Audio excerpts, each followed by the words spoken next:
Hi, I got a lot of requests about how I painted the cloak of my Autarch, and today I will show you the basics. The colors I have used are no more in production, for example the dark angel green, same as the bilious green, which I use for the most strongest highlights. I will also use scorpion green, which is very transparent and helps to make the colors pop and blend them together. And the last one is not really a color, but the Lamian medium, which helps to spread the colors while glazing and blending. The technique I will show you is a little bit of a mix between wet blending, glazing and layering, meaning that I will mix the colors on the miniature while they are all wet. And I will do this in multiple stages, so the more layers of these kind of mixes I add, the better the final results will look like. The first step is that I mix the highlight and the dark green to get a medium tone, and I'll spread this evenly across the part of the cloak. The colors themselves are quite transparent already, but when they pull water on the palette they get even thinner, so you see that it doesn't cover very well. For the first layer that's not really ideal, but for the later layers that's really important and really a good feature, because it helps to blend all the layers on top of another.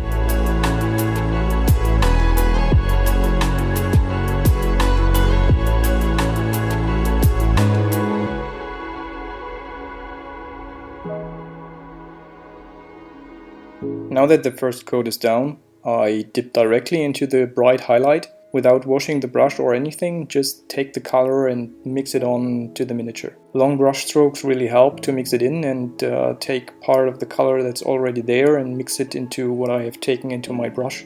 Very important here is that I don't wait too long, because if the color dries it will ruin everything. Like if you have a dry spot and you brush over it with a fluid brush, then you rip apart all the parts that are still wet and which should have created a nice blending already. So what you will get is a hole, basically. So to prevent that I don't make any pause, I just take the dark color and mix it on as well into the recesses or areas which I think should be a little darker to create more contrast later on. And even here I don't wash the brush in the meantime, I just take what is there and everything that's in the brush will help blend.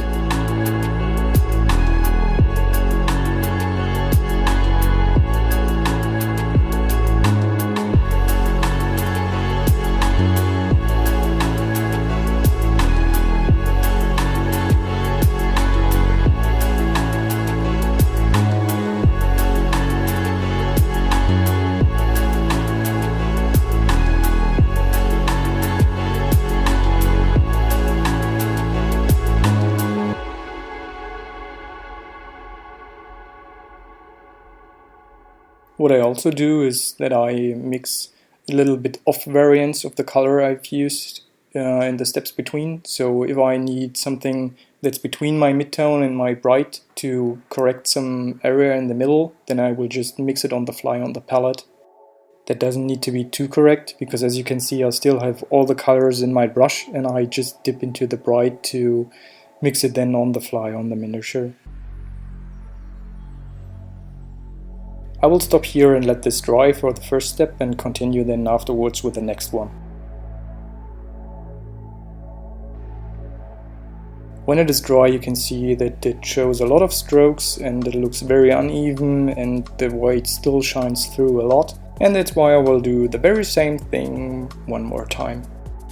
And I really mean the exact same thing, so I mix the medium tone and apply it all over the miniature, maybe except the very brightest highlight, but nearly everywhere. So what will happen is that some of the areas will be completely covered by the new layer and create the impression of ruining everything that I've done in the step before. That's really not the case though, because when I will paint later on the same darker areas or highlights where they have been before, then because the color is so transparent, the layer below will still shine through and help build up the final color I want to have. Basically that's the same idea with glazing, where you apply very thin layers one after another to build up the final color. And that's the same here, just the difference is that instead of using one color and applying that over multiple very thin layers of the same color to achieve a final gradient, I build up the gradient on the miniature and apply multiple of these gradients onto one another. Of course it requires that you paint more or less the same gradient on the miniature again. But if you decide at some point that some areas may be too bright or too dark, that's no problem. You just change your mind and you paint on what you decide, and in the next layer it will probably look mostly even already. Because if you think of it, I started with a white ground, right? So if I'm able to cover white, then why shouldn't I be able to cover maybe a too dark green or a too bright green? It's also not important to be too much accurate. Of course I try not to be too sloppy, because big errors will always stay big errors. But since I apply multiple of these on top of another, small errors will even out in the final results.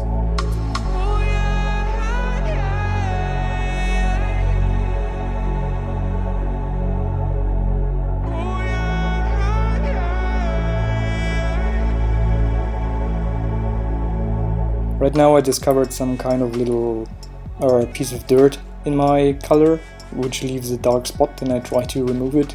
It's quite a naughty one.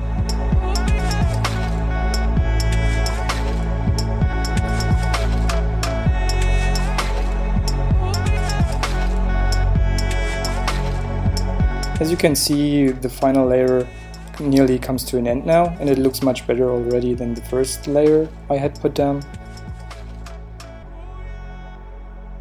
Still not very happy with this upper area here. I want a more strong contrast, like more shadow in the small recess and more highlight on the little bump.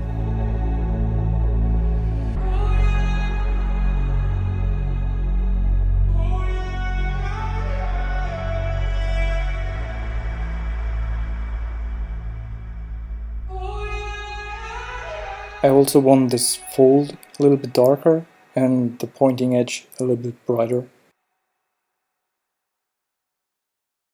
You can see that while I paint on the bright part and try to mix it, the layer beneath it starts to shine through and really gives the impression of a much smoother finish than the first one or the second one alone.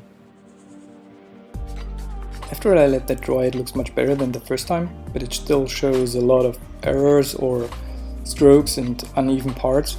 So I will repeat this for a third time.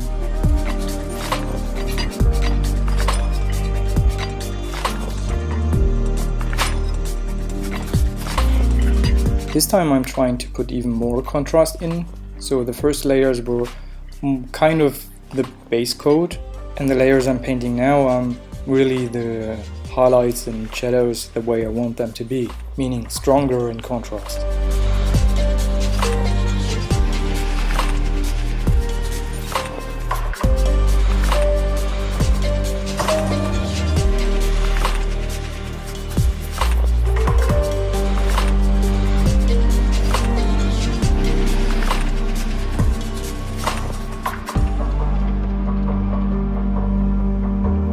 Here I will also use the palette much more, mixing colors or medium tones on the palette, not only because the colors start to spread and run into one another, but also because I need it.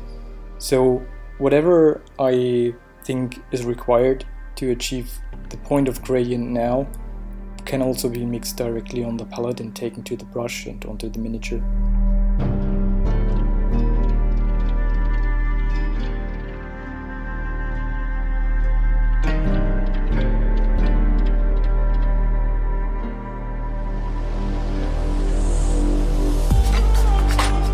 Here I have created such a hole I talked to you about in the beginning. I don't know what I did wrong, because I thought all the layers are dry, but maybe some spot was still wet, and when I painted over it, it ripped apart and showed the brighter surface underneath. But since it's in a very dark spot, I just used the darker color I had on the brush and started stippling a little bit to accumulate more pigments in that area, so to hope that it will cover and hide the hole later on.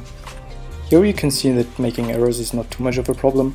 I made 2 strokes with too dark green, but I just instantly take my highlight color, paint over it and blend it away. Since this is very repetitive and probably boring to watch, I will cut away the rest and then show you the final step. While the dark angel green I have used has a very strong tone, the bilious green does not. The result is that my highlights in the end look very pale. I will try to offset this by using Scorpion Green, which is a very strong hue, but also very transparent. I will just overlay it and try to bring back the color. While this brings back the very strong tone, it also darkens my highlights a little bit, which I don't really want. In order to keep them bright, I will start mixing in the Builder's Green again, which is a little bit of a back and forth, as I don't want it pale, but I don't want it dark either. And I need to find a sweet spot in between of that. I also use a lot of medium now at that spot in order to make the color even more transparent without breaking it or without causing a lot of brush strokes. So I can put on a lot of color and still keep it consistent and evenly spread out. That's why it looks like I'm flooding the entire area now.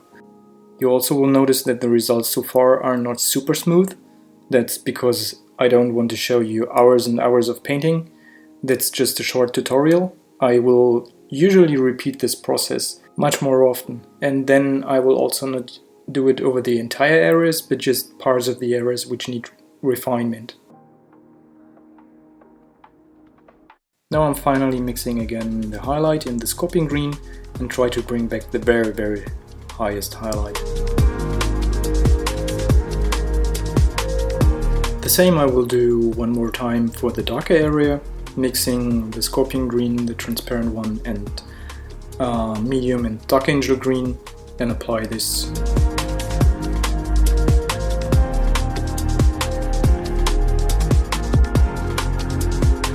After that I let it dry, and that's the final result, at least for this tutorial.